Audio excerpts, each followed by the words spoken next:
머니쇼입니다. 6월장에 대한 정권사들의 전망치가 나오고 있고 속속 나오고 있습니다만 이번 달에는 상당히 전망치가 엇갈리고 있습니다. 낙관적으로 보는 정권사들은 매우 밝게 보고 있고 비관적으로 보는 정권사들도 몇몇 개가 있습니다. 이 두 정권사들의 시각차가 굉장히 대립되고 있군요. 둘 중에 어느 것이 맞을지 그것은 여러분이 판단하셔야 됩니다. 둘 다 근거가 있고 논리적입니다. 그러나 방향은 틀리죠. 그것을 판단할 줄 아는 시각을 갖춰야 되겠습니다. 여러분 이 코너를 보시면은 바로 그 판단력이 생깁니다. 이 코너를 열심히 보시기 바랍니다. 황소도 돈을 벌고 곰도 돈을 법니다. 시장 방향이 어디든 가든 투자 기회가 있습니다.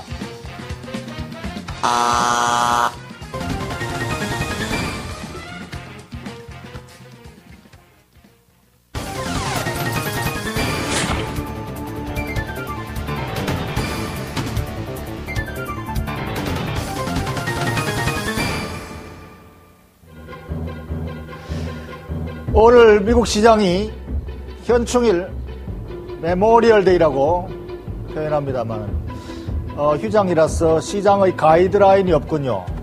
형님이 가르쳐줘야 동생이 따라갈 텐데 가이드가 없어서 방향성을 못 찾을 줄 알았는데 오늘 의외로 초강세군요. 유럽 증시에서 약세 흐름을 보였는데 오늘 의외로 우리 증시가 강세 흐름을 이어가고 있습니다.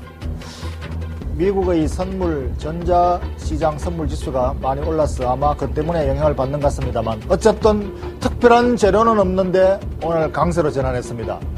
그래서 시장은 논리적이지 않습니다. 단기적으로 비논리적이고 비합리적이고 비이성적으로 움직이는 것이 바로 주식시장입니다. 하나 특징적인 것은 유럽 시장에서 독일이 10년 이내로 원자력 발전소를 다 폐쇄하겠다라고 하는군요. 원자력에서 탈출하겠다라고 선언한 것이 원자력 관련주는 피해주가 되고 반면에 신에너지주, 풍력, 태양력 에너지주는 랠리를 펼쳤습니다. 어떤 때는 이러한 단순한 하나의 이펙트가 전체 시장에 물결 효과, 리플 이펙트를 효과를 미쳐서 시장 강세를 끌기도 합니다. 이것이 바로 촉발 요인이라고 그래요. 카탈리스트라고 이렇게 말하죠. 이 촉진제, 번개탄, 이 번개탄 하나가 전체 창고에 불을 지르는 촉진제 역할을 한다. 지금 아마 시장의 촉매제는 바로 이 신에너지가 아닌가 싶습니다. 그러다 보니까 오늘 우리 시장에서도 에너지주, 신에너지주뿐 아니라 구에너지주까지 강세 랠리를 펼치는군요. 이것이 바로 촉발 요인이 되어서 인접 경기주에까지 파급 효과를 미치는 효과가 되는 것이죠. 구에너지주에까지 미치는 뿐 아니라 자동차 관련 또는 화학 관련 기타 등등 이 경기주 관련해서는 IT까지 이렇게 광범위하게 미칩니다. 이것이 바로 분위기 효과지요. 어쨌든 간에 지금 현재 한 개의 촉진제가 전체 경기주에 영향을 미친다는 것은 투자자들이 랠리에 대한 기대를 잔뜩 하고 있다가 조그만 하나의 기미가 보이면은 자금이 투입된다라는 그만큼 강세장에 대한 준비가 돼 있다라는 의미겠죠. 그래서 그것이 중요한 겁니다.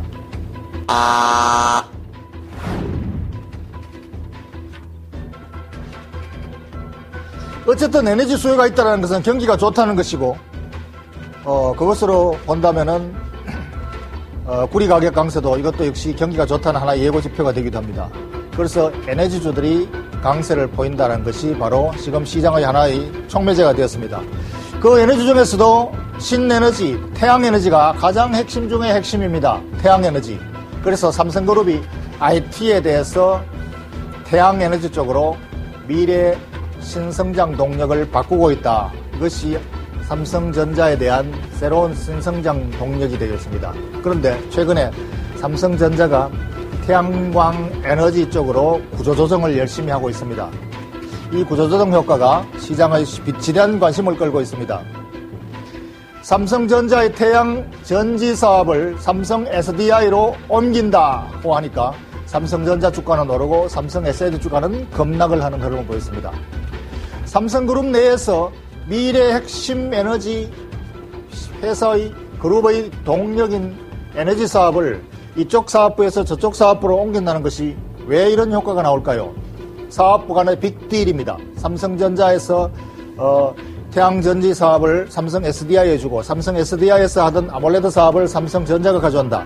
이것은 그 업무 성격상, 영업 성격상 당연히 그렇게 되어야 되는 것인데 당초 사업 구조 개편할 때 잘못 판단해서 잘못했던 부분이 있었다. 아마 이것이 지금 다시 재조정을 하는 매우 바람직한 작업이라고 생각합니다. 다소 늦은 감이 있지만 그래도 늦었더라도 시장은 사업은 바람직한 방향으로 구조를 바꾸는 것이 좋겠지요.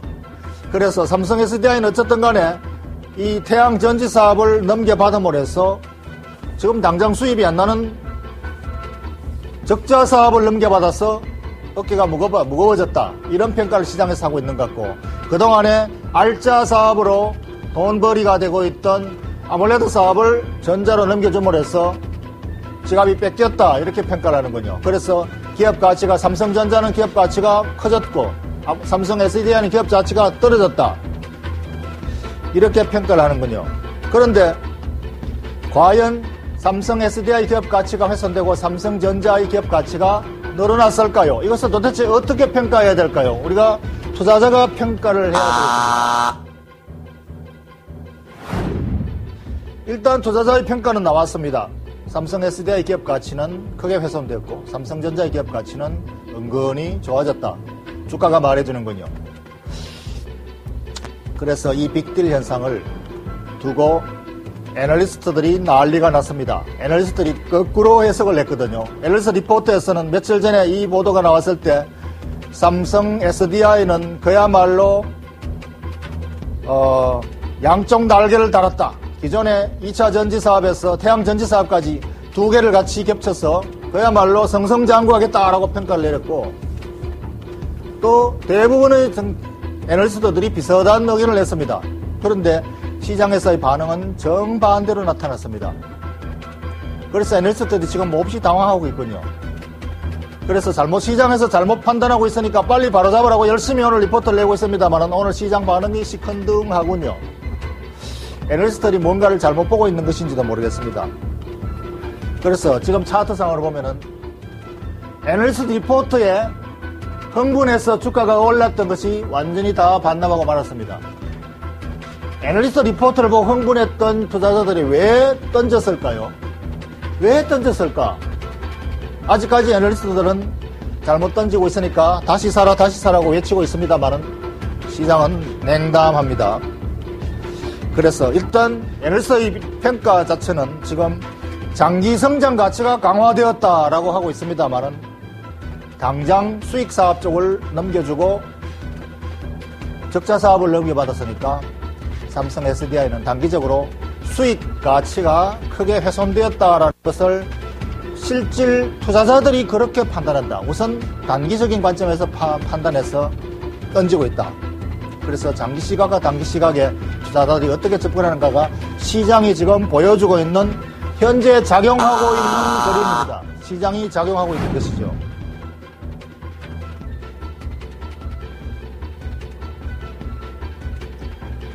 그래서 시장은 단기적으로 투자자들이 어떻게 접근하는지에 따라서 반응이 달라집니다.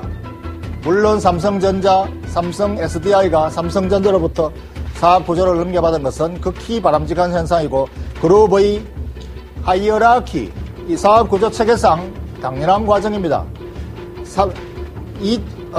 태양전지 사업은 가장 밑바탕의 소재 산업, 폴리실리콘을 생산해서 인곳을 만드는 소재 산업, 이것은 삼성정밀화학에서 맡아가지고 여기서 생산한 소재를 가지고 전지를 만든다. 전지판. 삼성 SDI가 그것을 만드는 것이죠. 삼성전자가 왜 과거에 그것을 만들었느냐? LCD 판을 만드는 작업이나 거의 비슷했기 때문에 그것을 만들었는데 실제로 태양광을 전기 에너지로 바꾸는데 열 효율 변환 작업에 대한 기술력이 부족해서 지금까지 진 적이 없다. 그냥 외형만 잘 만들긴 하는데 열 변환 효율을 높이지를 못한다. 이 기술이 실제로는 삼성 SDI에서 가지고 있다. 지금 당장 가지고 있지 않더라도 여기서 기술을 개발해서 그 기술을 발전시켜야 되는 부분이 바로 삼성 SDI가 할 일이고 거기에 대한 경쟁력을 가지고 있다고 해서 사업을 거리로 옮긴 겁니다. 그러니까 삼성 SDI는 기존의 2차 전지 전기에너지를 교류해서 직류로 바꾸는 이 전기에너지 변환 작업에 대한 기술력을 가지고 있다. 이 기술을 가지고 열을 전기로 바꾸는 변환 기술을 발전시킨다면 태양전지에 대한 고율화 작업이 굉장히 빨리 이루어져서 경쟁력을 갖추게 된다는 것이죠. 이렇게 해서 그 다음에 이 전지를 가지고 실제로 장착을 하는 것은 삼성물산이 맡아서 한다. 이러한 하이라키 속에서 이루어지는 그 공정은 매우 바람직한 공정입니다만은 실질적으로는 장기적인 시각이고 단기적으로는 일단 수익성은 훼손된다. 그래서 지금 당장은 수익 가치에 접근해서 단기적으로 접근해야 된다는 것이죠. 그래서 지금 현재 장기적으로는 기업 가치가 성장하더라도 장기 성장에 대한 프리미엄 가치가 너무 많이 붙어 있다. 지금 당장 수익성이 형편없는데도 불구하고 미래 성장 가치에 대한 프리미엄을 너무 많이 주고 있기 때문에 작년 실적 기준으로 삼성 SDI PR은 50배가 넘습니다. 이것이 바로 성장주의 함정이라는 것이죠. 성장주의 함정. 성장주가 아무리 미래 가치가 좋더라도 현재 실적 대비 PR 50배라는 것은 너무 비싸다는 것이죠. 좋기는 하지만 너무 비싸기 때문에 호시탐탐 팔 기회를 노리고 있다. 이것이 바로 빌미가 되어서 매도세가 무너지는 것이고 주가가 오르면은 호시탐탐 팔 매도세가 있는 것은 단기적으로 별로 좋더라도 별로 바람직하지 않다는 것입니다.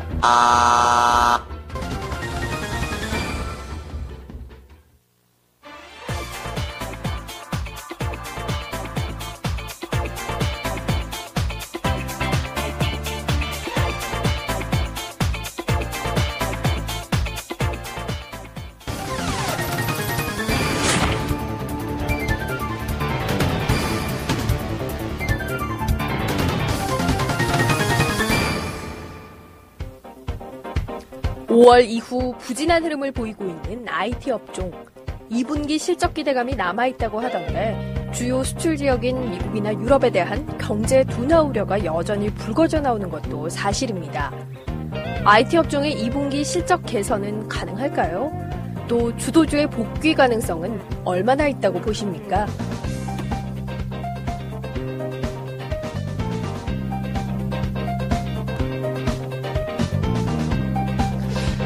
IT주에 대한 2분기 실적은 기대감은 언제나 있어왔고 언제나 또 회의적이고 왔다 갔다 하고 있습니다.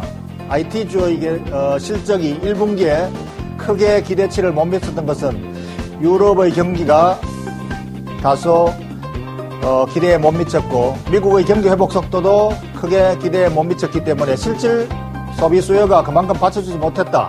기대가 과도했다라는 측면이 가장 큰 요인이고 이것이 2분기에도 그렇게 크게 개선될 것 같지는 않습니다.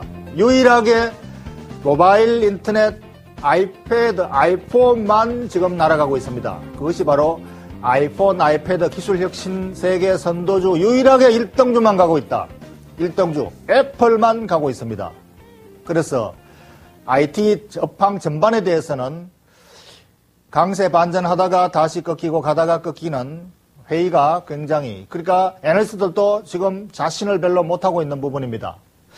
월가에서도 대형 증권사 애널리스트들이 전망치를 어떤 때 올렸다가 다시 내쳤다가 방향을 잘 못 잡고 있습니다. 그래서 아직까지 크게 바닥을 쳤다라는 컨센서스가 아직 이루어지지 않고 있습니다. 하나 분명한 것은 모바일 인터넷 기술 혁신은 아직도 진행되고 있고 거기 관련 제품은 엄청나게 쓰나미처럼 쏟아져 나오고 있습니다. 그렇지만 개별 기업들의 수익성은 애플을 제외하고는 전부 다가 형편없는 수준입니다. 애플만 독식을 하고 있다. 모든 IT 기기가 모두 애플의 아이폰, 아이패드로 집약되고 있다. 그래서 이것을 과연 어떻게 비슷하게 따라잡느냐 이것이 2등 싸움인데 2등들의 2등, 3등에 대해서도 별로 긍정적인 시각이 안 나오고 있습니다. 그렇기 때문에 지금은 모바일 인터넷 기술 혁신에 핵심적으로 관련되는 관련주, 거기에 동반할 수 있는 섹터 쪽으로 최대한 압축을 해서 접근하는 것이 좋고 그 외에 전반적인 IT 일반적인 데서는 시장에 대한 시장 수익률을 따라잡기가 쉽지는 않아 보입니다. 그래서 좀 더 기다리는 인내가 필요할 것 같습니다.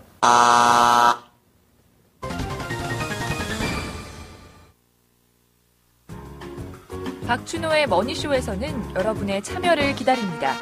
이해 불가의 시장 상황, 너무 어려운 이슈와 경제 용어, 매매 타이밍이 궁금한 종목과 업황 전망까지 여러분의 궁금증을 보내주세요.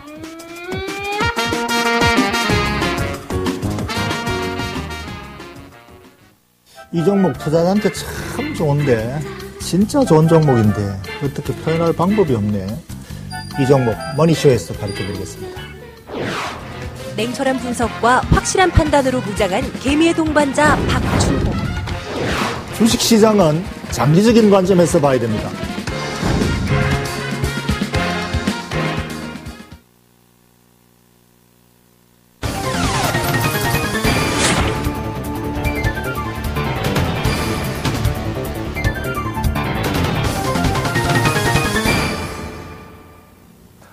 예, 오늘 라이징 스타 유진투자증권의 김기배 경무원과 함께 하겠습니다. 안녕하십니까? 어서 오십시오. 안녕하십니까?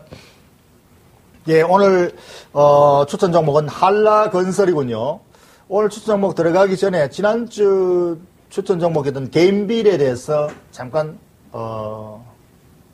멘트를 해주시고 넘어가기로 하죠. 예, 지난주에 추천드렸던 게임빌의 경우 게임법 개정안으로 인해서 오픈마켓의 성장세를 그대로 수혜를 이어받을 수 있는 상황이 되었기 때문에 여전히 긍정적인 뷰를 가지고 있기 때문에 목표 주가 4만 원에 그대로 홀딩하는 전략을 추천드리겠습니다. 예, 여전히 기존의 투자 시각이 유효하다는 말씀이군요.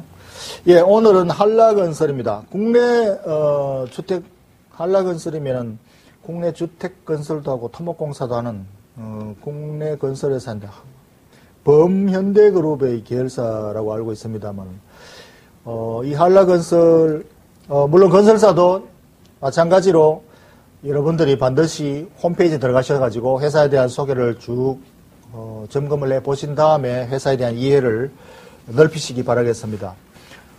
그러면 한라건설에 대한 회사 소개부터 먼저 좀 해주시고 업황이나 또는 전망에 대해서 넘어가기로 하죠. 예. 한라건설을 간단히 말씀드리면, 이제 말씀해 주셨듯이 범현대 계열의 건설사이고요. 그런 건설사를 바탕으로 양호한 어떤 관계사를 확보하고 있기 때문에 안정적인 수주가 가능한 상황입니다. 실제로 최근에도 현대중공업이나 현대사무중공업으로부터 발주가 계속 이어지고 있고요. 다른 건설사에 비해서 2011년도 수주 물량 또한 지속되고 있기 때문에 그런 부분에서 다른 중소형 건설사와 차별화될 수 있다고 생각합니다. 또한 어떤 경쟁력으로는 재무 리스크를 최근에 이제 건설사에 생각을 하지 않을 수가 없는데요. 이 회사 같은 경우에 건설 총 PF는 1.3조 원에 이르지만 최근에 이제 PF 사태 관련해서 문제가 되고 있는 어떤 미착공 PF 규모는 1,600원 수준으로 굉장히 작은 수준이고요. 차입금 또한 이제 하반기부터 분양대금 유입으로 인해서 차입금이 감소할 전망입니다. 또한 다른 중소형 건설사와 달리 최근에 회사채 발행과 건설 PF 연장을 하면서 어떤 건설사들에 대한 금융사들의 어떤 긴축을 벗어나는 듯한 모습을 보여주고 있고 또한 우량 자회사인 만도를 보유하고 있기 때문에 앞으로 성장성은 지속된다고 봅니다. 예. 지금 현재 국내 건설사와 해외 건설사, 국내 사업이 많은 건설사를 국내 건설사라고 이렇게 붙이고 해외 사업이 많은 건설 해외 사업이라고 해외 건설사라고 붙인다면은 해외 건설주들은 지금 주가 흐름이 굉장히 좋습니다. 네. 그런데 국내 사업을 하고 있는 건설사들 주가 흐름이 굉장히 반대로 부진한데 이것이 바로 프로젝트 파이낸싱에 대한 이 재무 리스크를 안고 있다. 이게 언제 회사가 디폴트에 처할지 모르는 만큼 굉장히 프로젝트 파이낸싱 부담이 커져 있는 것이 가장 악재 요인이라고 하겠습니다. 그런데 이 회사는 프로젝트 파이낸싱에 대한 재무 리스크가 다른 회사보다 상대적으로 적다라고 평가하셨는데, 예. 그게 기착공 프로젝트 파이낸싱 금액이 얼마 안 된다. 네. 그러면은 미착공 프로젝트 파이낸싱이 많은 것은 실제로 리스크 요인이 안 되는 건가요? 그 두 개가 어떻게 구분이 되는 거죠? 일단 건설 PF는 이제 착공 PF와 미착공 PF로 나눌 수가 있는데요. PF가 이제 시작을 했다는 거는 토지 매입부터 시작해서 이제 기초 토목 공사를 하고 이제 구조물들을 올려가는 과정이기 때문에 그런 경우에는 이제 분양금이라든지 이제 현금 흐름이 우호적으로 계속 들어오는 반면에 미착공 PF 같은 경우에는 토지만 매입해놓고 사업 허가가 안 났다든지 아니면 구체적으로 시작을 못했다든지 하면서 어떤 장기화되면서 건설사들이 가장 중요한 게 현금 흐름인데 그 부분에 악영향을 미칠 수 있다는 요소이기 때문에 그런 부분에선 적기 때문에 괜찮다고 봅니다. 그러니까 프로젝트 파이낸싱이라는 게 토지 구입에 대한 보증을 썼는데 네. 이것이 실제로 이제 공사 착공을 해가지고 아직 시작을 하지 않은 것이기 때문에 네. 그 부분에 대해서는 이미 시작한 것보다는 리스크가 적은 건가요? 더 많은 건가요, 오히려? 그러니까 미착공 PF가 리스크가 훨씬 더 큰 겁니다. 더 큰 건가요? 네. 그러니까 미착공 프로젝트 파이낸싱 금액이 한라건설이 더 적다, 상대적으로 네, 적다라는 전체 PF 중에 10분의 1 정도 차지하는 수준이기 때문에 굉장히 양호한 수준이라고 할 수 있습니다. 예, 재무 리스크가 상대적으로 예. 양호한데 도매금으로 같이 지금 평가를 받고 있어서 네. 지금 상대적으로 억울한 상황에 있다 이렇거든요. 그러면은 기업의 업황은 지금 형편없이 나빠서 업황을 가지고 얘기할 수준이 안 되죠, 지금. 네, 지금 업황은 굉장히 안 좋고요. 특히 예. 이제 6월 달에 집중되어 있는 어떤 PF 우려로 인해서 예. 지금 최근에도 LIG 건설, 삼부토건, 동양건설 등이 이제 PF 상환 어려움을 겪으면서 법정 관리 상태에 들어간 상태입니다. 그렇기 때문에 예. 업황은 굉장히 안 좋지만 여기서 주목할 점은 어떤 중소형 건설주들이 이런 악재를 반영할 만큼 주가가 많이 빠진 상태에서 이제 가장 주목해야 될 점은 6월 달에 정부 주도 하에 배드뱅크를 설립하게 될 경우에는 어떤 국내 건설사들의 PF 연장이라든지 그런 것들을 굉장히 잘 해결할 수 있는 방안이기 때문에 어떤 주가의 흐름이 반등의 계기가 되지 않을까라는 생각을 가지고 있습니다. 예. 배드뱅크라는 것은, 건설사들이 부실채권을 전부 한꺼번에 일괄적으로 정부가 다 세금으로 매입해가지고, 네. 부실을 갖다가 다 떨어준다는 얘기죠. 그렇습니다. 그렇게 된다고 해서 모든 건설사들은 부실채권을 정부가 무조건 다 인수해 줄까요? 그걸 갖다가 그렇진 않을 것으로 보고 있고요. 이제 네. 건설사들의 어떤 자체적인 시장에서의 구조조정이 일어날 것으로 보고 있습니다. 이제 계속 앞으로 살릴 회사와 살리지 못할 회사가 이제 구분이 되면서 기존의 튼튼한 회사는 오히려 이제 사업적으로도 수혜를 받을 수 있고 어떤 재무적으로도 더 수혜를 받을 수 있는 부분이 있기 때문에 이제 6월 달을 기점으로 해서 그런 회사들마다 이제 호불호가 갈릴 수 있지만 이제 한라건설 같은 경우에는 이제 살아남는 회사다라고 강하게 말씀드릴 수 있는 부분입니다. 예, 그러면은 살생부상에서 살이 아니고 생할 수 있는 기업이다. 네, 예. 그렇습니다. 그 근거는요? 일단 이 회사의 이제 어떤 기업 가치를 평가를 했을 때 최근에 이제 자동차 부품주가 굉장히 잘 나가고 있는데 이제 만도라는 회사를 다들 아실 겁니다. 이제 만도의 최대 지분을 가지고 있고요. 예. 22.4%의 지분 가치를 가지고 있고 그 가치는 한 8천억 정도가 됩니다. 반면에 이 한라건설의 지금 시가총액은 4천억도 못 미치고 있는 상황이기 때문에 이 회사가 가지고 있는 자회사의 지분 가치의 절반도 못 미치고 있기 때문에 굉장히 저평가 수준이라고 볼 수 있고요. 실제로 이 한라건설이 벌어들이고 있는 영업이익에 비례해서도 2010년 실적 대비 PER이 7배 수준, 2011년 실적 대비 PER이 5배 수준에 불과하기 때문에 굉장히 지금 저평가되어 있는 어떤 수준이기 때문에 메리트가 있다라고 말씀드리는 겁니다. 예, 실적 대비 저평가되어 있다. PER 수준으로 PER 수준이 예를 들어서 5배, 지금 7배, 7배가 아니고 작년도 실적 대비는 7배, 올해 예상 실적 대비 4배 수준으로 저평가되어 있다고 하는데 사실은 이 실적이 지속 가능한 실적이 아니라면 네. 우리가 만약에 지속 가능한 성장성 있는 실적이라면은 이 실적에 대한 PER을 20배, 30배까지 줘도 별로 나무랄 사람이 없는데 이 실적이 만약에 지속 가능하지 않다면은 실적에 대한 신뢰성이 굉장히 떨어지고 PR이 4배라고 하더라도 저평가되어 있다고 판단하기 어려운데 국내 건설업황으로 봐서 이 실적이 앞으로 3년, 5년 지속 가능할지에 대한 의심이 지금 시장에서 많거든요. 네. 그래서 그런 점에서 저평가되어 있다고 함부로 말하기는 좀 성급하지 않을까 생각이 드는데 어떻게 생각하십니까? 예, 말씀해 주신 대로 일단 전방산업인 건설업이 굉장히 경기 침체에서 빨리 벗어나지 못하고 있는 상황이기 때문에 이제 지속 가능하냐라는 질문에 대해서 따져봐야 되는데 이 회사 같은 경우는 아까도 말씀드렸다시피 범현대 계열이기 때문에 계열사들의 수주를 안정적으로 받고 있기 때문에 어떤 순간에 수주가 급감한다든지 그런 일은 없을 것으로 보여지고요. 이 회사의 아쉬운 점이라면 기존까지 이제 해외 매출 부분에서 가시적인 성과가 없었습니다. 하지만 2010년도부터 회사에서는 이제 해외 매출에 대해서 굉장히 진출하기 위해서 지금 현재 동남아권이나 아니면 중동 쪽에 지금 입찰 참가 중이고요. 따라서 지금 회사에서 바라보는 어떤 매출은 한 6천억 불 정도 2011년 정도에 일어나지 않을까 하는 기대를 가지고 있기 때문에 해외 시장 부분에서도 회사 성장하는데 큰 도움이 되리라고 봅니다. 예, 이 한라건설이라면은 이제 현대그룹 범현대가 계열사라는데 거기에 이제 회사의 존립에 대한 의존을 상당히 많이 하고 있고 네. 기대를 많이 하고 있고 그것을 너무 믿고 지금 접근할 위험이 있지 않을까.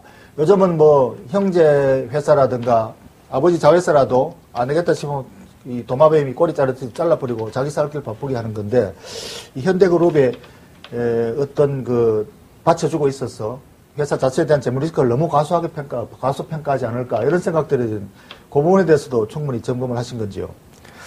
예, 그 매출액의 이제 많은 부분이 이제 계열사에 의존하고 있다는 건 사실이지만, 기존에 2000년 IMF 때도 그랬고, 글로벌 금융 위기 때도 그랬고, 관련사들이 그 업황이 안 좋아지면서 투자도 이제 부진하고 하면서 그랬을 때조차도 그 어떤 수주 물량이나 이런 거에 대해서 변동이 없었고, 아까도 말씀드렸지만 어떤 그 업황의 구조조정이 이뤄지고 난 다음에 어떤 살아남는 회사로서 어떤 가치, 어떤 영업력의 증대 그런 것들이 부각될 수 있기 때문에 지속적인 성장이 가능하리라고 봅니다. 예. 그럼 적정 가치를 얼마로 지금 매기십니까? 예, 2011년 예상 EPS가 3,800원 수준인데요. 거기 멀티플 7배를 곱해서 목표가 27,000원에 매수 추천을 드립니다. 시장 평균 대비 좀 디스카운트된 멀티플 7배를 적용하는 이유는 아시다시피 건설 전방 산업이 좀 부진하고 최근에 이제 PF 관련해서 시장의 어떤 업황 전체에 대한 투자 심리가 약화되어 있는 상황이지만 아까도 말씀드렸다시피 지금 PER이 굉장히 낮고 자회사 만도를 보유하고 있는 지분 가치에 비해서 지금 현재 주가 수준은 지나치게 저평가되어 있기 때문에 매수가 가능하다고 봅니다. 예, 그러면 리스크를 한번 마지막으로 한번 짚어보겠습니다. 이 회사 프로젝트 파이낸싱으로 가지고 있는 차입금이 예를 들어서 이게 후발 채무죠, 그죠? 실질적인 장부상의 차입금. 순차입금이 7천억이라고 돼 있고 네. 후발 채무 프로젝트 파이낸싱으로 1조 3천억이라고 돼 있는데 이거 두 개 합하면은 전체 차입금이 한 2조 가까이 됩니다. 네. 광범위하게 다 이걸 차입금으로 잡는다면은 네. 협의의 차입금이 7천억이지만 광해의 차입금은 2조다. 그런데 이 회사가 우리양 자회사인 만도를 가지고 있다고 하지만 만도의 순자산 가치가 7천억? 얼마? 8천억 수준입니다. 예? 예, 8천억. 예. 그 2조 차입금에 만도 자회사를 다 팔아도 8천억이라면은 그야말로 차입 덩어리라고 할 수 있는데 순수하게 그것만 따지자면은 네. 그런데도 불구하고 이 재무 리스크가 현대그룹만 믿고 우리가 쉽게 이 가치를 인정할 수 있을지 그 부분에 대해서 상당히 저는 불안한데 어떻게 생각하십니까? 일단 이 기업이 매출액과 이익이 계속 성장 지속이 가능하냐라는 어떤 질문에 대해서 아까 제가 하다라고 말씀을 드렸었고요. 그리고 일단 이 회사 만도 가치가 8천억이고 총 갚아야 될 돈들이 2조 원이라고는 하지만 이 회사가 가지고 있는 토지와 건물들의 어떤 그런 가치를 따져보면 지금 PBR은 0.6배에 불과하기 때문에 어떤 전체 부채에 비해서도 지금 이 회사가 가지고 있는 어떤 자산이나 영업 가치를 따져봤을 때 0.6배라는 것은 여전히 이 회사가 그러한 어떤 부채를 커버하고도 남는다라고 볼 수 있는 어떤 중요한 지표 중에 하나라고 생각합니다. 예. 자산 가치 가지고 있는 걸 갖다가 가치 상계를 시킨다면은 뭐 그 문제는 어느 정도 네. 상쇄가 되겠군요. 예, 알겠습니다. 그러면 마지막으로 최종 정리를 해주시죠. 예, 한라건설은 이제 우량 자회사 만도의 최대 주주로서 지금 주가는 지나치게 저평가되어 있는 상태입니다. 따라서 이번 6월달 배드뱅크 설립 시 어떤 업종의 구조조정과 함께 불확실성의 어떤 해소되는 시점이 아마 주가의 저점이라고 생각을 하기 때문에 강력 매수 추천드립니다. 예, 강력 매수 추천이군요. 예, 오늘 말씀 감사합니다. 수고하셨습니다. 네, 감사합니다.